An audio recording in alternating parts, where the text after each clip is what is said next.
Hello everyone, myself Avnish Gaur from LPM Public School, Gola Bazar, Gorakhpur, and from this video lecture we are going to discuss about a new topic of the chapter Molecular Basis of Inheritance, that is the transcription.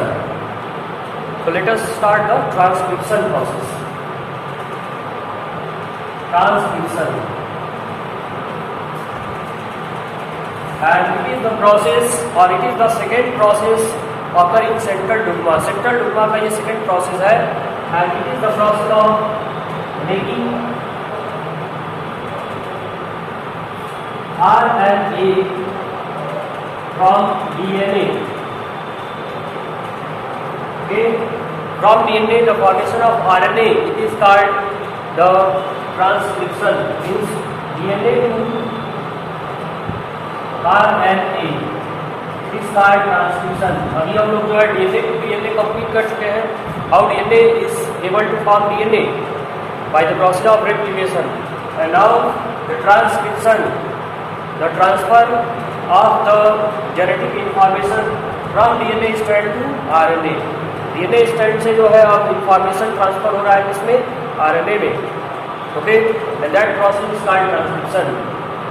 So transcription, before study the actual process of transcription as well as the condition for transcription, first of all we need to know which is the, or what will be the template for the RNA, okay, or template for transcription process. Transcription process में template कौन सा part, या जैसे अभी replication में आपको बताया गया था that both the polynucleotide chain of DNA और structure of DNA act as the template. दोनों ही स्ट्रैंड जो है पॉलीन्यूक्लियोटाइड चेन का वह टेम्पलेट का काम करती है रेप्लिकेशन के समय, डीएनए रेप्लिकेशन. बट यहाँ पे क्या होता है, RNA, formation of RNA from DNA, only one strand or only one polynucleotide chain of DNA will be act as template. तो ऐसा क्यों होता है भाई? Only one strand or only one polynucleotide chain will be act as template. So you can understand from the structure of DNA. DNA के structure से आप जान सकते हैं, जैसा कि आपको बताया गया कि DNA के स्ट्रक्चर में दो पॉलीन्यूक्लियोटाइड चेन पाए जाते हैं and both are complementary to each other. ये दोनों जो है कम्प्लीमेंटरिटी शो करते हैं. मीन्स दोनों के पास जो कोड्स होते हैं वो सिमिलर नहीं होते हैं. एक पे जो कोड होगा वो दूसरे का कम्प्लीमेंट्री होगा, या दूसरे पे जो कोड होगा वो पहले वाले का कम्प्लीमेंट्री होगा. मीन्स सिमिलर कोड दोनों पे नहीं पाए जाते हैं. या ये कहें कि जो नाइट्रोजनस बेस का अरेंजमेंट होता है या सीरीज सीक्वेंस होता है वो पहले वाले न्यूक्लियोटाइड चेन पे दूसरा होता है और दूसरे पे दूसरा होता है. पेयरिंग, बेस पेयरिंग को फॉलो करते हैं. तो ऐसे केस में इफ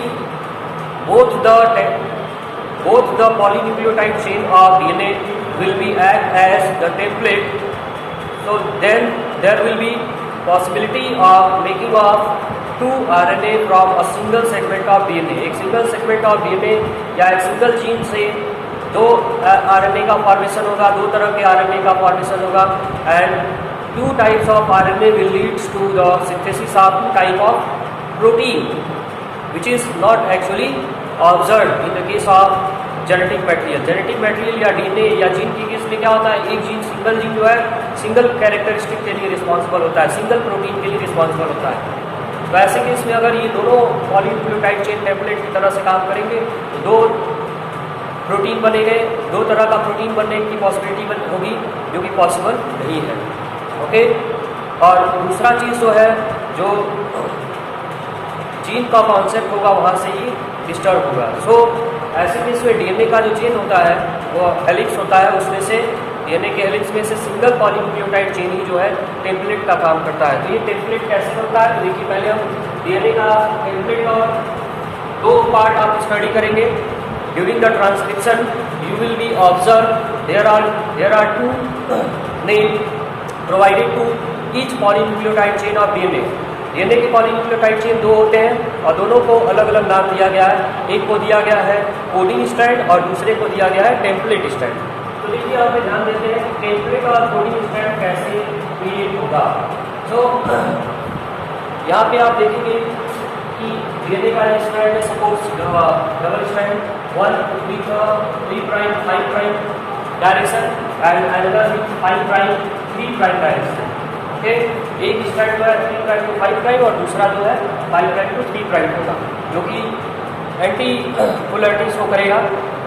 ओके, जो कि डीएनए स्ट्रक्चर का एक special feature. Suppose these are the codes और 3 प्राइम टू 5 प्राइम स्ट्रैंड, तो इसके सामने वाले जो स्ट्रैंड होगा, ओके, कम्प्लीमेंट्री स्ट्रैंड, उसके जो कोड्स होंगे वो कौन कौन से होंगे? तो ए के सामने यहाँ पे होगा क्या? पी होगा, पी के सामने होगा ए, सी के सामने होगा जी, ए के सामने होगा T, G C, T A P and C ji.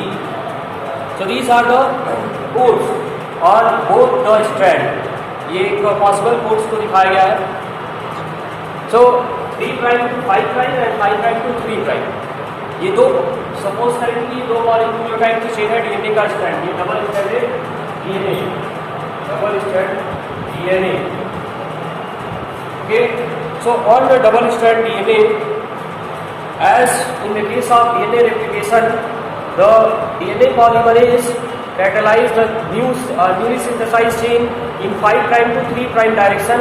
Same in the case of transcription also, RNA polymerase, यहाँ पे जो एंजाइम वर्क करेगा for transcription, that will B RNA polymerase. Okay, and the direction of RNA polymerase to synthesize the RNA chain, it is also from 5 prime to 3 prime. इसका भी जो direction होगा 5 prime to 3 prime direction ही होगा। Okay, तो ऐसे case में जो template का काम करेगा, टेम्पलेट स्ट्रैंड कौन सा होगा? 3 प्राइम टू 5 प्राइम एंड वाला क्या होगा? टेम्पलेट स्ट्रैंड की तरह से वर्क करेगा, टेम्पलेट स्ट्रैंड। ओके, तो यहाँ पे एक रीजन ये भी हो सकता है that only one strand will be act as template strand, तो एक ही स्ट्रैंड टेम्पलेट की तरह से और ये वर्क करेगा, क्योंकि जो आरएनए पॉलीमरेज है वो भी 5 प्राइम टू 3 प्राइम ही वर्क करता है। तो ये बहुत ज़्यादा क्लियर कॉन्सेप्ट नहीं दिख रहा है, बट एक रीजन ये भी हो सकता है। द सेकेंड रीजन, तो यहाँ पे टेम्पलेट स्ट्रैंड की तरफ से काम करेगा, तो एमआरएनए का जो स्ट्रैंड बनेगा इसी के सामने क्रिएट होगा। सपोज ये आपका एमआरएनए का स्ट्रैंड हो गया, तो ए के सामने क्या हो जाएगा? यहाँ पे देखिए ये एमआरएनए है, तो आरएनए में क्या होता है? थायमिन के जगह पे आ जाता है यूरासिल, तो ए के जब सामने हो जाएगा थायमिन का होकर के यहाँ हो जाएगा यू, टी के आगे क्या हो जाएगा? ए हो जाएगा, सी के आगे हो जाएगा जी रहेगा, ए के आगे ए यू हो जाएगा, जी के आगे हो जाएगा सी, टी ए हो जाएगा, यहाँ पे ए यहाँ पे यू हो जाएगा, सी जी। ओके, तो इस तरह से एमआरएनए का फॉर्मेशन होगा in front of template strand और according to the codes of template strand. Template strand के जो कोड्स होंगे उसी के अकॉर्डिंग उसी का कम्प्लीमेंट्री कोड जो है एमआरएनए के स्ट्रैंड पे बनेगा। एमआरएनए का जो चेन बनेगा उस पर जो और आरएनए एंड डीएनए इन दोनों में डिफरेंस जो बताया गया था पेंटोज शुगर का भी था, तो पेंटोज शुगर जो यहाँ पे बनेगा बैकबोन ऑफ आरएनए में, ओके, वो क्या होगा? राइबोज शुगर होगा। और दूसरा the other difference will be at place of T there will be U, T की जगह पे होगा यू, तो ये एमआरएनए की तरह से काम करेगा। And you can easily observe the same codes on the other polynucleotide chain. जो एमआरएनए में कोड्स प्रेजेंट होंगे, कोड्स अवेलेबल होंगे after transcription, that codes will be similar to the codes on the second polynucleotide chain of DNA. Okay, yeah, except thymine and uracil. Thymine और uracil का जो डेरिव होता है वो डिफरेंट होगा, उसके अलावा जितने भी बेसिस होंगे they will be similar. तो ऐसे में क्या होगा? इसी को हम इसी के अकॉर्डिंग जो है अमीनो एसिड्स का amino acid will be coded according to this strand. इस स्ट्रैंड के अकॉर्डिंग भी जो है या इसी के सिमिलर कोड्स जो है एमआरएनए में प्रेजेंट होंगे जो कि पर्टिकुलर अमीनो एसिड को कोड करेंगे। So this is the reason it is known as the coding strand. Okay, the polynucleotide chain of DNA 5 prime to 3 prime direction, ऐसा पॉलीन्यूक्लियोटाइड चेन जो 5 प्राइम टू 3 प्राइम डायरेक्शन में है, that will be called as coding strand, उसको हम बोलेंगे coding strand. और जो 3 prime to 5 prime होगा उसको हम बोलेंगे टेम्पलेट स्ट्रैंड। ओके, तो ये जो है कॉन्सेप्ट क्लियर करना जरूरी था, because in the transcription unit you will be observe these two strand. Okay, the basic structure in the transcription unit will be coding strand and template strand. तो इसको समझना जरूरी था, इसलिए पहले इसको बता दिए. अब इसके आगे जो है you will be observed or you will be studied the same thing as in the case of replication of DNA. Okay, replication of DNA में पहला चीज आप लोग क्या पढ़े थे, about the enzymes. तो यहाँ पे भी हम enzymes के बारे में पहला चीज हम स्टडी करेंगे. Okay, so the enzymes की बात करते हैं. Next topic that is the enzyme or requirement of enzymes. So enzymes which are involved in transcription, that is the RNA polymerase. Okay, the main enzyme, it is the RNA polymerase.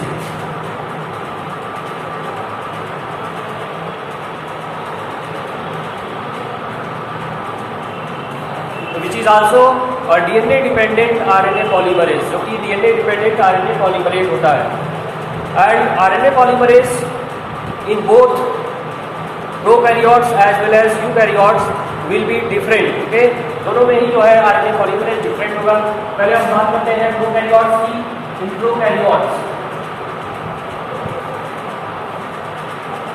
so in prokaryotes there is a common RNA polymerase for all types of RNA or all types of RNA transcription. अभी यहाँ पे आपको एक चीज बता रही कि RNA जो है 3 तरह का होता है. ओके, एक होता है आपका rRNA, राइबोसोमल RNA जिसको हम बोलते हैं. दूसरा होता है mRNA, जिसको हम मैसेंजर RNA बोलते हैं. And the third is the tRNA और ट्रांसफर RNA. ओके, तो प्रोकैरियोट्स में जो है एक कॉमन जो होता है single RNA polymerase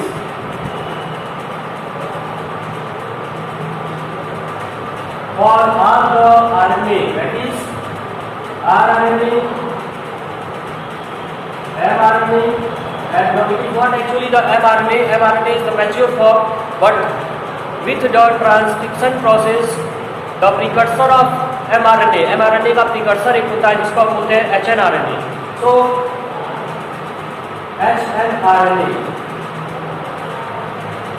hnRNA is formed by the process of transcription only, but hnRNA again converted mRNA by the another process. इसके बारे में अभी आपको आगे बताया जाएगा कैसे ये hnRNA mRNA में कन्वर्ट होता है. तो जो RNA पॉलीमरेज होता है वो एक्चुअली hnRNA क्रिएट करता है. mRNA जो है hnRNA का ही प्रिकर्सर, सॉरी mRNA जो है hnRNA से ही प्रोड्यूस होता है. And third is tRNA. So all the types of RNA is produced or transcribed by the help of single RNA polymerase in the case of prokaryotes. Prokaryotes में जो है एक ही RNA polymerase तीनों को synthesise करता है. बट यूकैरियोट्स में क्या होता है, इन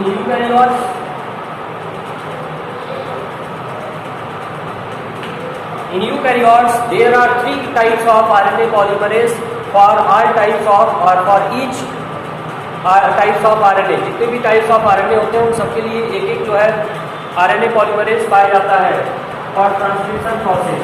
तो देखिए यहाँ पे क्या होता है, RNA polymerase first, RNA polymerase first. तो RNA polymerase first is responsible for the transcription of rRNA. rRNA is transcribed with the help of RNA polymerase first. दूसरा होगा आपका RNA polymerase second.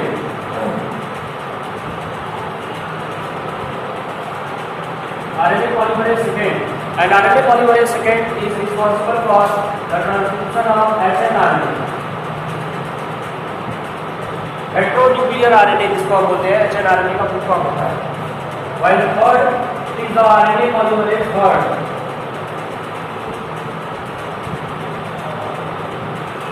And RNA polymerase third in eukaryote it is responsible for the synthesis or transcription of tRNA.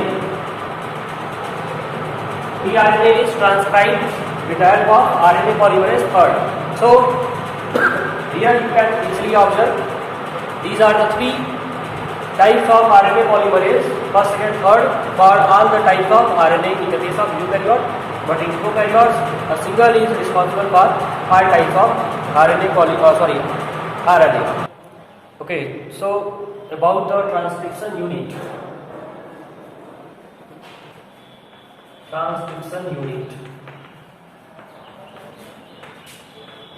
And it is the unit, actually the unit of DNA. Okay, the long chain of DNA or the helix of DNA contain a number of unit which is known as the gene. Okay, actually the functional unit, not the structural. The structural unit of DNA, it is the nucleotide, while the functional unit of DNA, it is the gene.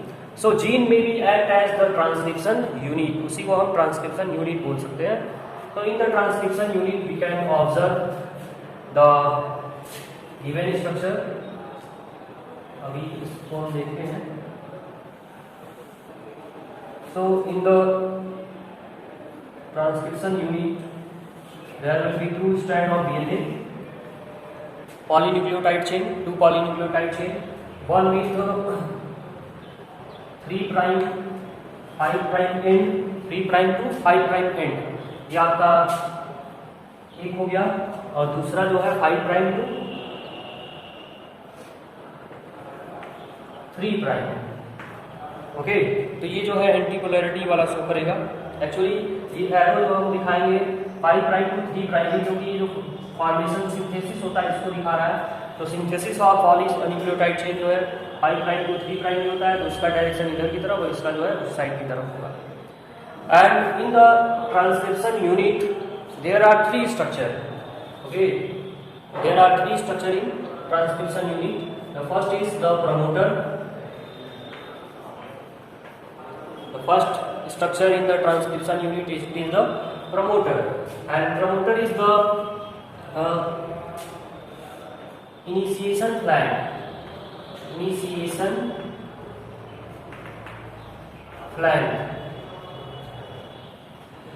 Okay, in the transcription unit we will observe there are 2 end. उस end को हम क्या बोलेंगे? Flank, या flank मतलब होता है किनारा. तो इस ट्रांसक्रिप्शन यूनिट के 2 किनारे होंगे. तो एक को हम बोलेंगे promoter which is the initiation flank. दूसरा जो पार्ट होगा, तो यहाँ पे हम इसको दिखाएंगे कुछ इस तरह से. This is the promoter.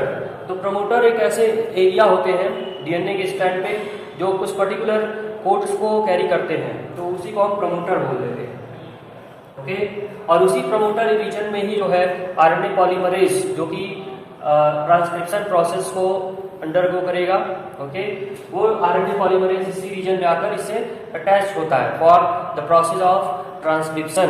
Okay, so इसी रीजन में आरएनए पॉलीमरेज आकर के अटैच होता है और यहाँ से इनिशिएट होता है, इसलिए इसको हम प्रमोटर बोलेंगे.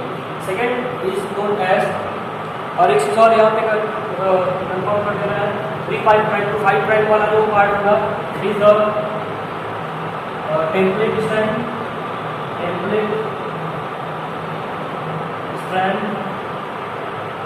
and this is the coding strand. 5 prime to 9 it is the coding strand, while 3 prime to 5 prime it is the template strand. अब इसमें देखिए जो सेकेंड जो पार्ट होगा इन the transcription unit, the second structure it is the structural gene.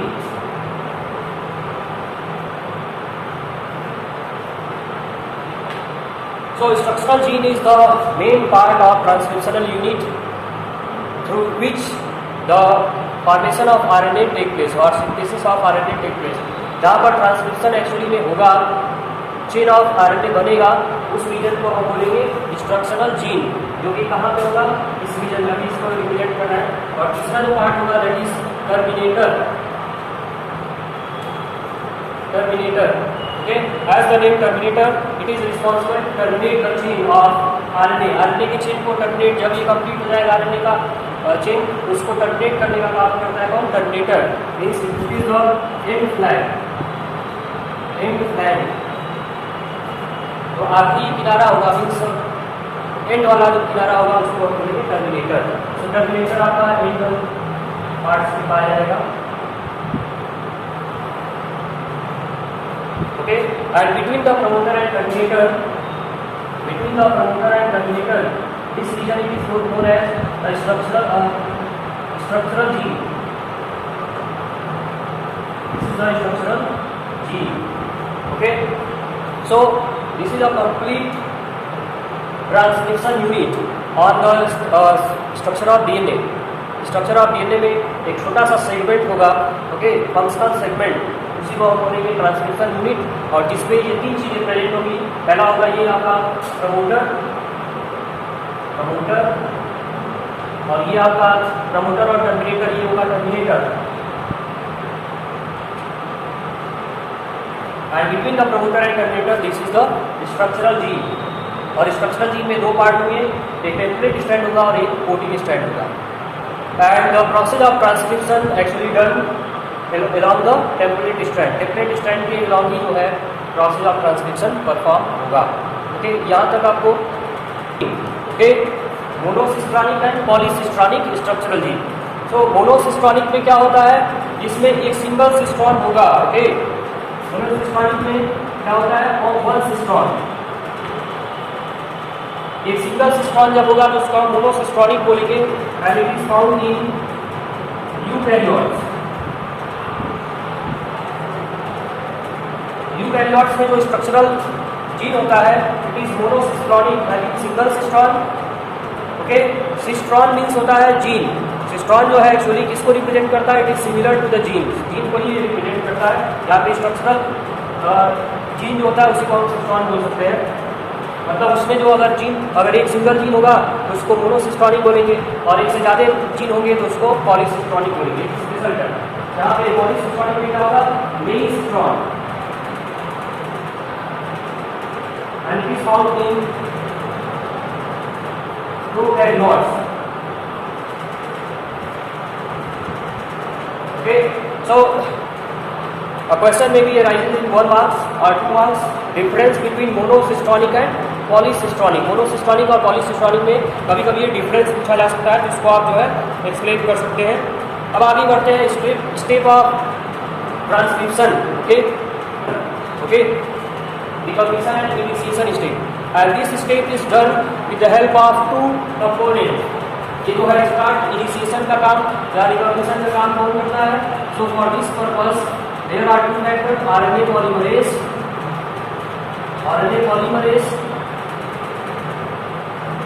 and enzyme plus sigma factor। okay, RNA polymerase plus sigma factor both are responsible for the recognition and initiation of transcription। तो ऐसे में देखेंगे क्या, at the place of promoter, okay, at the place of promoter you will be find the RNA polymerase। ये RNA polymerase जो है जब यहाँ पे आकर जुड़ेगा at the place of promoter site पे आकर के जब जुड़ेगा और उसके साथ एक फैक्टर जुड़ जाएगा, this factor is known as sigma factor. तो ऐसे केस में ट्रांसक्रिप्शन जो है स्टार्ट हो जाएगा, इनिशिएट हो जाएगा। And after initiation the second step involve it is the elongation. The second step involve the elongation, and elongation step only performed with the help of RNA polymerase। RNA polymerase independently perform the elongation of mRNA और along the template strand। template strand के along भी जो है elongation process चलेगा, chain का elongation होगा, किस chain का, RNA का। तो यहाँ पे आप देखेंगे nucleotide when the initiation becomes completed, recognition and initiation, then the RNA polymerase moves towards the area of structural gene। structural gene के एरिया में ये जो है मूव करेगा। ये क्या है, RNA polymerase है। This is the RNA polymerase, जो कि एक व्हील के फॉर्म में दिखाया गया है, छतरी के रूप में, जो ऐसे घूमना शुरू करेगा, यहाँ पे आकर जुड़ेगा, उसके बाद ये सर्कुलेट करना शुरू करेगा। सर्कुलेट करने के बाद ये जो है यहाँ पे तक पहुँच गया है, और यहाँ पे जो ही पहुँचेगा तो ही एक न्यूक्लियोटाइड आकर यहाँ पे जुड़ जाएगा। ऐसे ही न्यूक्लियोटाइड का चेन बनता चला जाएगा। The chain of nucleotide becomes or continue to attach and reach near the terminator, near the place of terminator। और जो ही ये टर्मिनेटर के पास पहुंचेगा, कौन पहुंचेगा? RNA polymerase. When the RNA polymerase reach to the terminator के पास जो ही पहुंचेगा, then another factor remain connected or get connected with the RNA polymerase। RNA polymerase से जो है यहाँ पे एक दूसरा फैक्टर ऐड हो जाएगा, which is the rho factor. Okay, यहाँ पे क्या जुड़ेगा? Sigma factor. सिग्मा, ये sigma factor and this is the rho factor. तो जब आरएनए पॉलीमरेज से रो फैक्टर जुड़ जाएगा, then the chain of RNA, ये जो है एचएनआरएनए, ये चेन ऑफ आरएनए का वर्क टर्मिनेट हो जाएगा। यहाँ पे जो है सिंथेसिस ऑफ आरएनए बंद हो जाएगा, रो फैक्टर जो ही जुड़ेगा। अब इस तरह से आपका जो है ट्रांसक्रिप्शन कंप्लीट होता है। Okay, the result of transcription, the result of transcription is HNRNA. Result of transcription is HNRNA. It means actually the chain of polynucleotide or nucleotide form after transcription is the HNRNA. ये क्या होगा? HNRNA होगा। जो chain यहाँ पे आपको नया बना हुआ दिखाई दे रहा है। This strand में only on template strand with the help of RNA polymerase and along with the two factor, that is sigma factor for initiation and rho factor for termination। HnRNA जो है इसमें दो पार्ट होंगे। There are two parts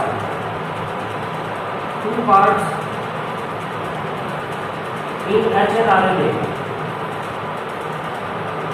one is exon, that is the coding part. Exon is the coding part. The second is the intron, that is non coding part.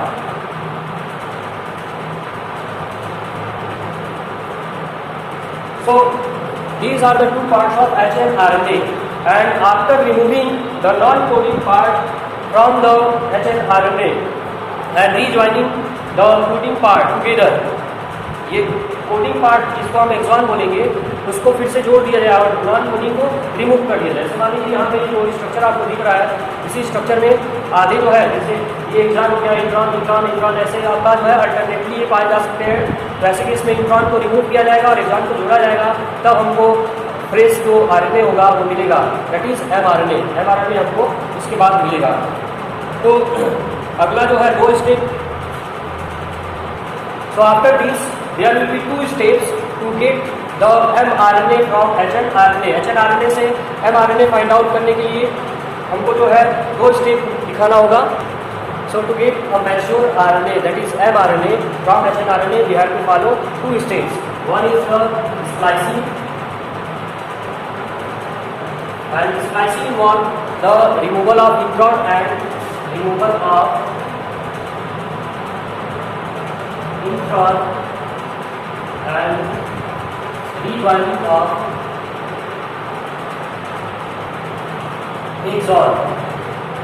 Okay, it means ये जो process आपका होगा, suppose we have a structure of HNRNA as here। तो in the structure of HNRNA ये आपका HNRNA दिखाना है।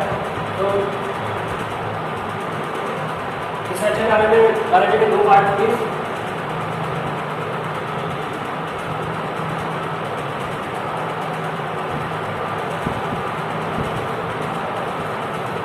This is the intron and this is the exon. Then there will be a process of cutting of these segment exon and intron। exon और intron जो है दोनों क्या होंगे? कट होंगे, डिवाइड होंगे और दो पार्ट बनेंगे। exon अलग हो जाएगा और intron अलग।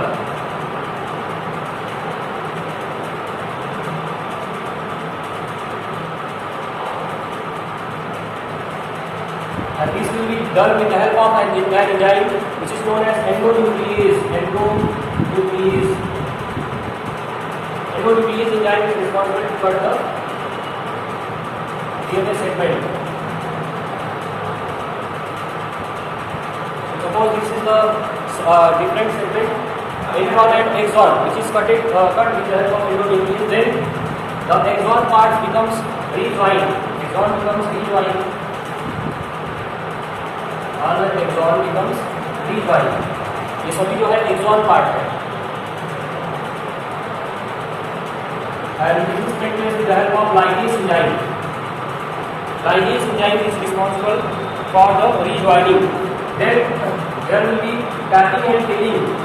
Capping and tailing. So for the capping process, there is the addition of methyl guanosine triphosphate 5' end. This is the 5' end. This is the 3' end. 5', 3'. So at the 5' end, or towards the 5' end, there will be the capping process with the help of 5-methyl guanosine triphosphate or methyl guanosine triphosphate. This is the capping process. While at the place towards the 3' end, the polyadenine chain, the addition of polyadenine chain towards the 3' end, ये आपका 5' ये 3' end है, and towards the 3' end polyadenine chain. Addition of polyadenine chain, it is the tailing process, and after capping and tailing, followed by splicing, we get mRNA. इसके बाद जो है mRNA mature RNA आपको यहाँ पे प्राप्त हो जाता है. So this is all about the process of transcription followed by the processing of the result of transcription.